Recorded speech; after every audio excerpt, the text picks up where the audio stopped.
विशेष धम्म देशना आज दिनांक 11 नवंबर 2020। ये धम्म देशना विशेष रूप से हम मूल पाली त्रिपिटक के ग्रंथों के आधार पर दे रहे हैं। जिन पाली त्रिपिटक के ग्रंथों में तथागत भगवान बुद्ध की मूल वाणी संग्रहित है, जो तथागत बुद्ध ने जीवन भर लोगों के हित और कल्याण के लिए जो सद्धम्म सिखाया, उसे भिक्षु संघ ने और उपासक उपासिकाओं ने सभी ने मिलकर, विशेष रूप से भिक्षु संघ ने पाली त्रिपिटक में उसे संभाल के रखा है। उन्हीं ग्रंथों के आधार पर ये हमारी धम्म देशना है। चिरं तिष्ठन्तु सद्धम्मो लोको हन्तु सुखी सदा। सद्धम्म इस मंगलमय पवित्र पावन धरती पर दीर्घ काल तक टिका रहे, दीर्घ काल तक बना रहे, लोग उसे जाने समझे, उसे सुने, उस पर चिंतन मनन करे और उस रास्ते पर चलकर अपने जीवन को मंगलमय बनाए, धन्य बनाए। यही भावना तथागत भगवान बुद्ध की लोगों के हित और कल्याण के लिए महाकरुणा भावना थी। उसी भाव से तथागत बुद्ध ने यह धम्म देशना दी है। आज हम मध्यम निकाय के एक चूड़ सच्चक सूत्र पर कुछ चर्चा करेंगे। ये मध्यम निकाय का जो मूल ग्रंथ में सूत्र है, मैं उसे हम पढ़ रहे हैं। चूड़ सच्चक सूत्र एवं में सुतं एकं समयं भगवा वैशाल्यं विहरति महावने कुटागार शालाय तेन खोपन समयेन सच्चको निघंट पुत्तो वैशाल्यं पटी वसति भस्सप वादको पंडित वादो साधु सम्मतो बहुजनस्य सो वैशाल्यं परिसति एवं वाचं भासति नाहं तं पश्यामि समनं वा ब्राह्मण वा संघी गणे गणाचर्यं अपि अर्हन्तं सम्मा सबुद्धं पटिजान मानं यो मया वादेन वादं समारब्धो न संकप्येय न संकप्पमेय कच्छे ही सेद मनुच्चेयु। तो इस प्रकार तथागत बुद्ध एक बार वैशाली के कुटागार शाला के महावन में विहार कर रहे थे और उस समय वैशाली में एक सच्चक नाम का निगंठ पुत्र, निर्ग्रंथ पुत्र, वो भी बड़ी भारी संख्या में वहां पर वैशाली में उनका भी वास्तव्य था, उनका भी विहार था, वो भी वहां पर रहते थे। तब उनके मन में ऐसा आया कि तथागत बुद्ध क्या सिखाते हैं, कैसे वो अपने शिष्यों को क्या सिखाते हैं, उससे हम चर्चा करेंगे। और जो हम सिखाते हैं, हम में उसमें क्या एक प्रकार का फर्क है, हमारी जो मान्यता है और बुद्ध क्या सिखाते हैं, तो उसे जब हम मिलेंगे तो उनसे हम वाद विवाद करना चाहते हैं और हमारे सामने वो नहीं टिकेंगे, क्योंकि हम जिस रास्ते पर चलते हैं वो बड़ा कल्याण का रास्ता है, सत्य का रास्ता है। हम तो सत्य के रास्ते पर चलने वाले हैं। ऐसा सोचकर उन्होंने तथागत भगवान बुद्ध के साथ मिलने का संकल्प किया और उनसे वाद विवाद प्रतिसंवाद करने का संकल्प उन्होंने किया। और एक बार जहां तथागत बुद्ध महावन में थे, वहां पर वो बहुत बड़े लिच्छवी लोगों के साथ, लिच्छवी परिषद के साथ वो तथागत बुद्ध को उस महावन में वैशाली के मिलने के लिए चले गए। और वहां जाकर उन्होंने तथागत बुद्ध से जो संवाद किया और आप क्या सिखाते हैं लोगों को, कौन सा रास्ता बताते हैं, आध्यात्मिक रास्ता, तो इस पर यह संवाद उन दोनों का हुआ है। जब उनको पूछा गया तो उन्होंने कहा, भिक्षुओं, मैं तो भिक्षुओं को, हमारे भिक्षुओं को मैं तो ये सिखाता हूं कि ये जो रूप है यानी शरीर है, ये शरीर नित्य नहीं है, अनित्य है, बदलने वाला है। शरीर में निर्माण होने वाली वेदना संवेदना ये भी अनित्य है, ये भी बदलते रहती है। संज्ञा जो है, परसेप्शन, वो भी अनित्य है। संखार अनित्य है, विज्ञान अनित्य है। यानी पांचों चीजें जो हमारे शरीर के भीतर हम देखते हैं वो सारी अनित्य है।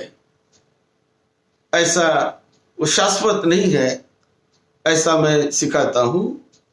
और उसी प्रकार वो अनात्म भी मैं सिखाता हूं कि ये मेरी नहीं है, मैं नहीं है, मेरा आत्मा नहीं है, ये अनात्म है, ऐसे हम सिखाते हैं। और रूप भी अनात्म है, मेरा नहीं है। वेदना भी अनात्म भाव से वेदना को हम देखना सिखाते हैं। संज्ञा को भी अनात्म भाव से कि ये मेरा नहीं है, ये आत्मा नहीं है, मेरा नहीं है। संखार भी, वो भी अनात्म है, मैं नहीं, मेरा नहीं, इस ढंग से हम सिखाते हैं। विज्ञान जो है यानी पंचस्कंद, ये विज्ञान भी मेरा नहीं, मैं नहीं, इस प्रकार हम सिखाते हैं। तो ये बुद्ध से सुनने के बाद ये जो सच्चक नाम के निर्गंत पुत्र थे, तो वो कहने लगे कि हम तो ऐसा नहीं सिखाते,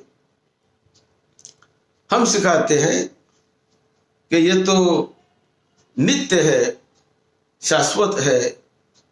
रूप वेदना ये तो नित्य है, शाश्वत है, इस प्रकार की हम बात सिखाते हैं।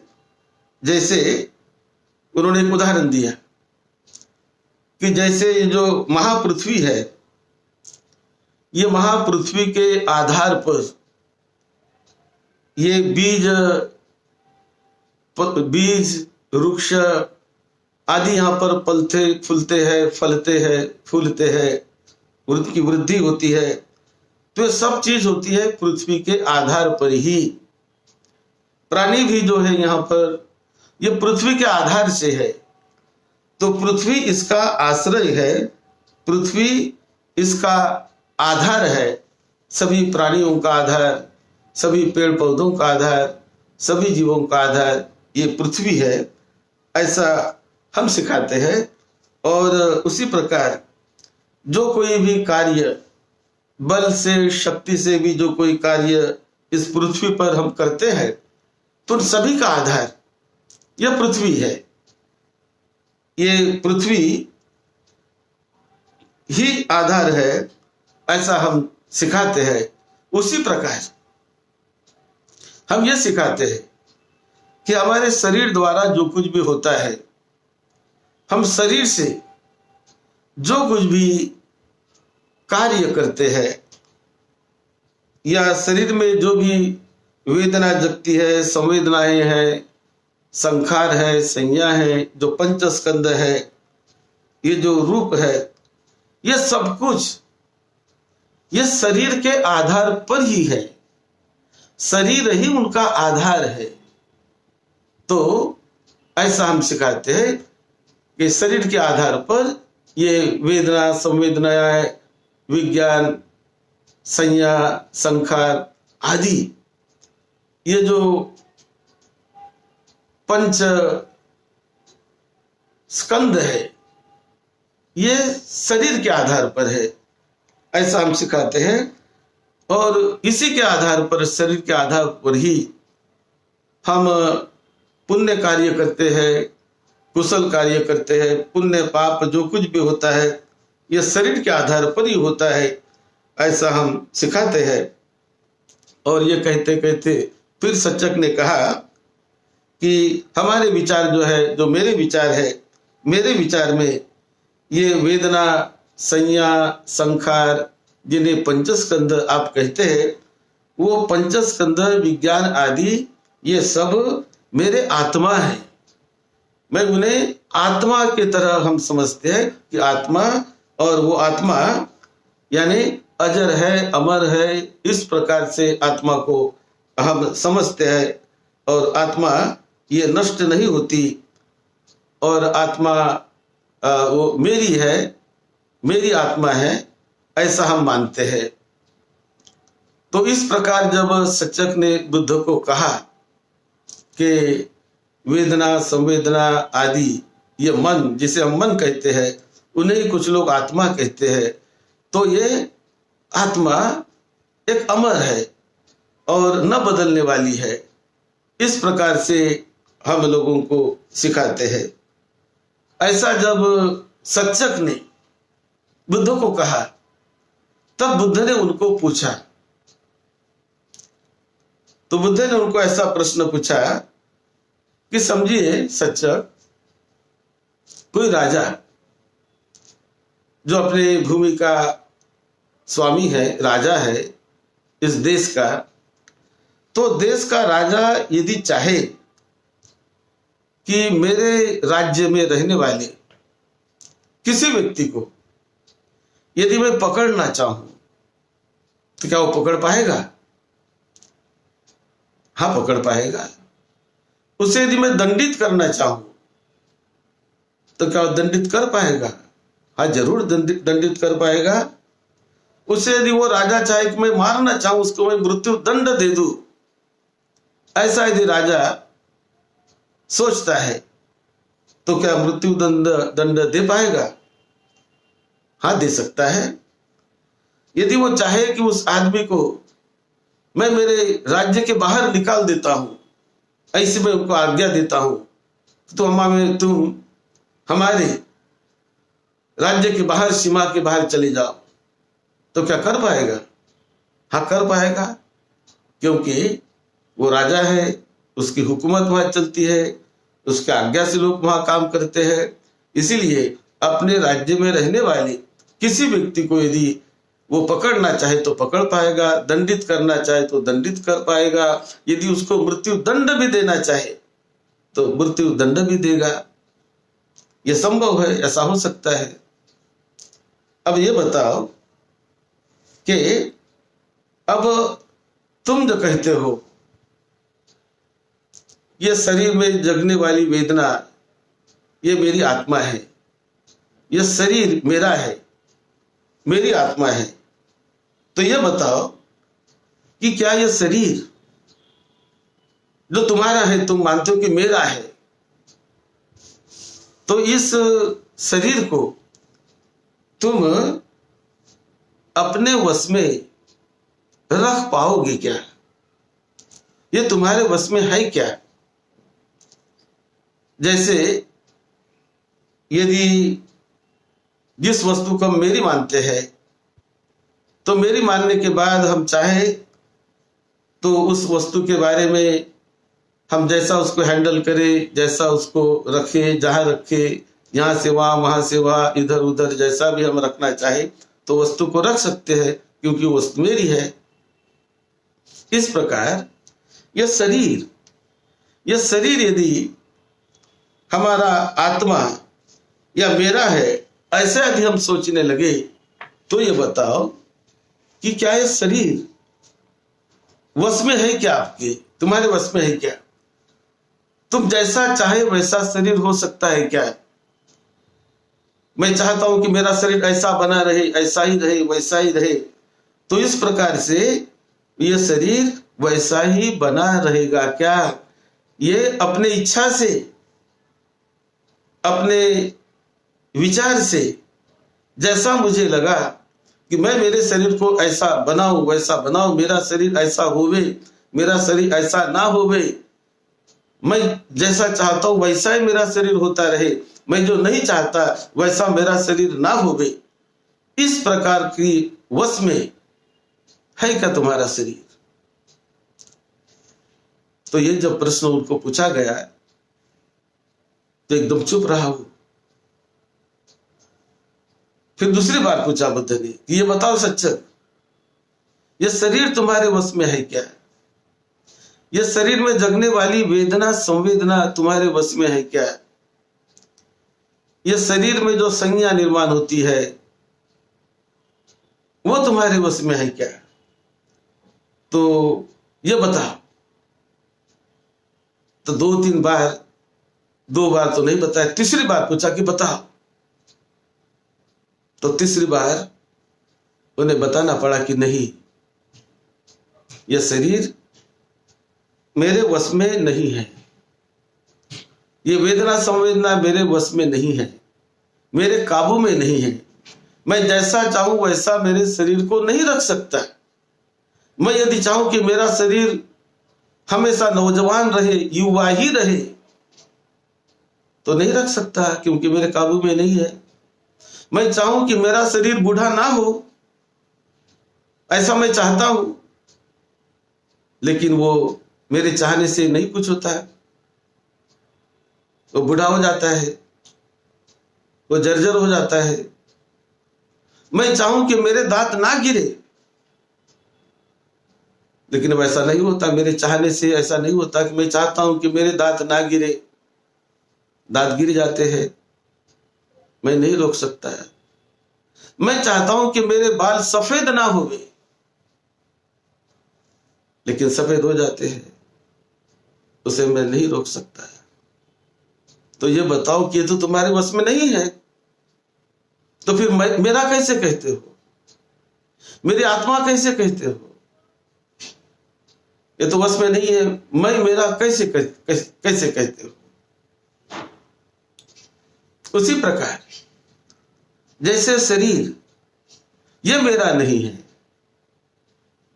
इसे मैं वश में नहीं रख सकता है, इसे जैसा मैं आज्ञा करूं, जैसा मैं संकल्पना करूं, कल्पना करूं, वैसा इसे नहीं रखा जा सकता, क्योंकि मेरे काबू में नहीं है, मेरे हाथ में नहीं है।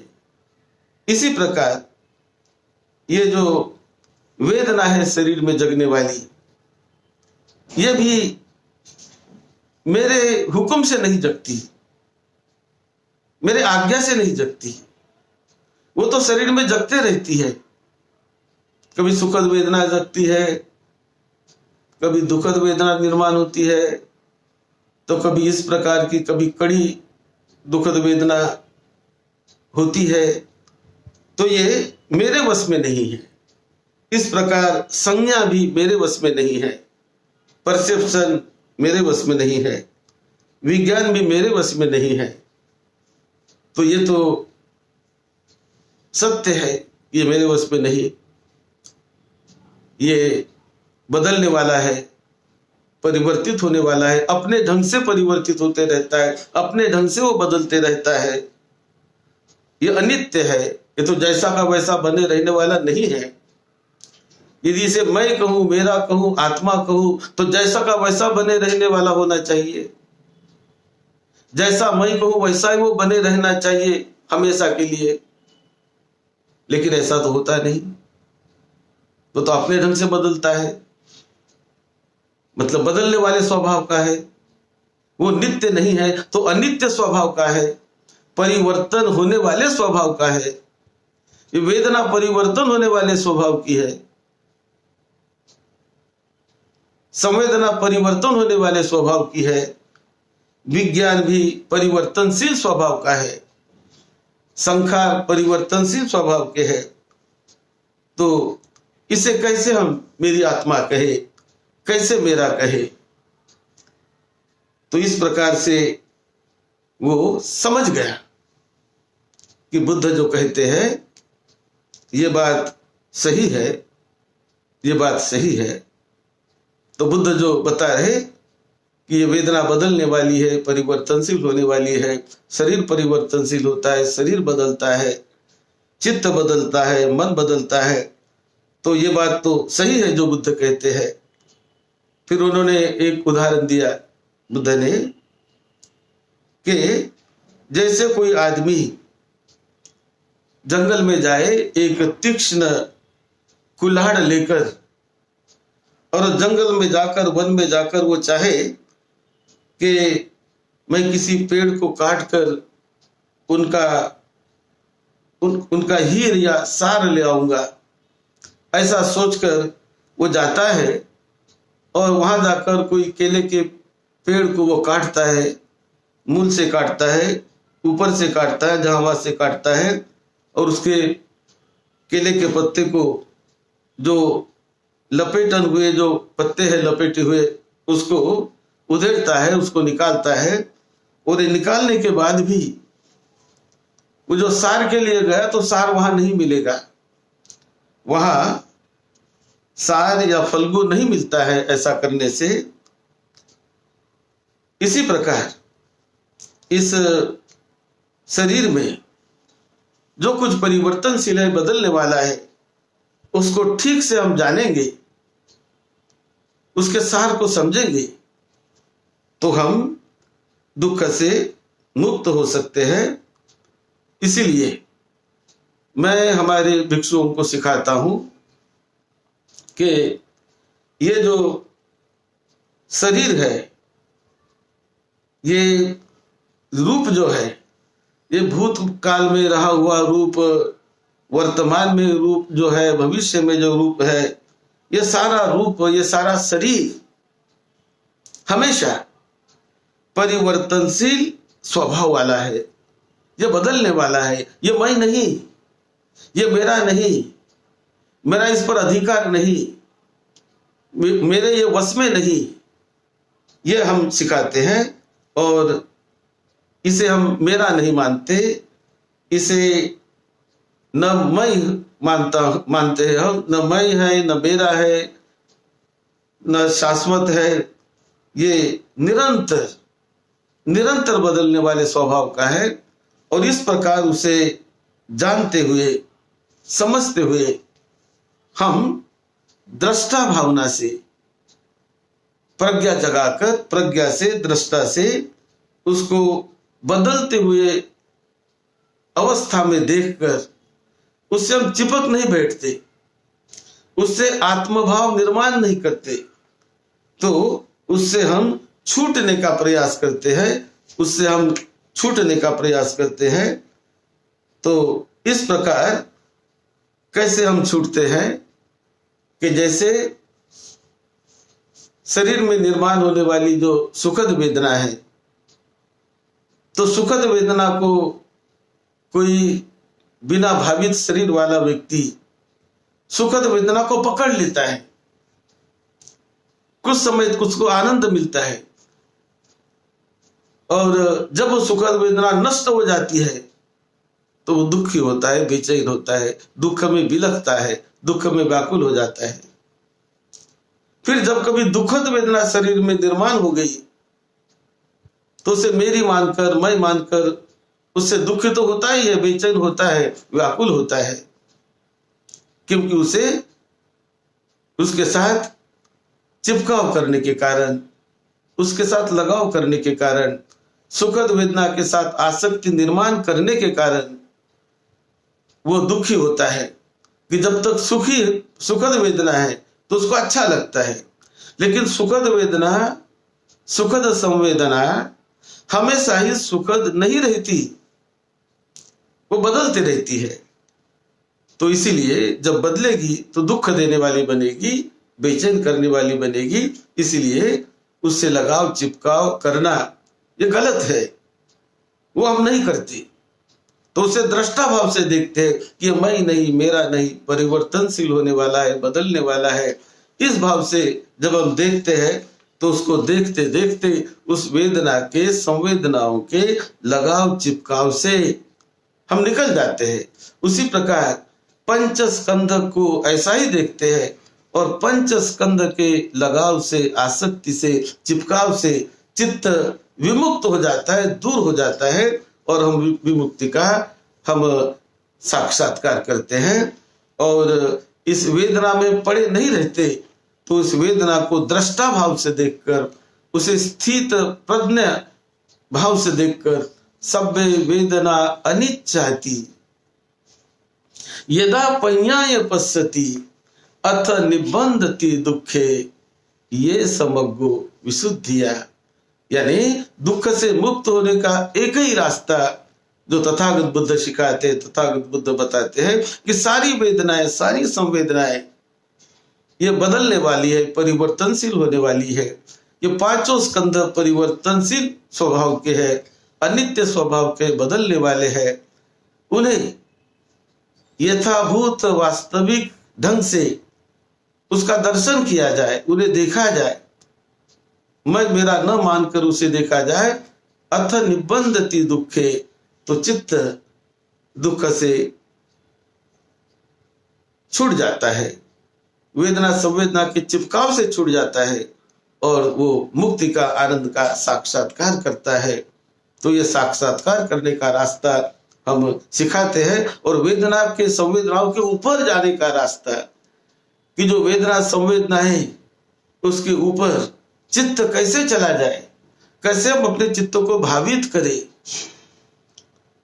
दो प्रकार की भावना होती है, अभावित चित्त और भावित चित्त। यानी ट्रेनिंग दिया हुआ चित्त और ट्रेनिंग न किया हुआ चित्त, ट्रेनिंग न दिया हुआ चित्त। तो हम जब चित्त को ऐसी ट्रेनिंग देते हैं, उसको जो भावित करते हैं कि जो वेदना संवेदना के जाल से बाहर निकले, उसमें वो फंसे नहीं और विमुक्त हो जाए। और उसी प्रकार आगे के ध्यान में जाते जाते प्रथम ध्यान में सिखाता हूँ, द्वितीय ध्यान, तृतीय ध्यान, चतुर्थ ध्यान, पंचम ध्यान, उसके बाद ध्यान के जो और भी 4 अरूप ध्यान, रूप ध्यान। तो इस प्रकार के रास्ते से जाकर पूरी तरह हम चित्त को नितांत परिशुद्ध, नितांत निर्मल करते हैं। उन्हें ही कहते हैं निर्वाण का साक्षात्कार, उसे ही कहते हैं निर्वाण के साक्षात्कार में जीने वाला व्यक्ति।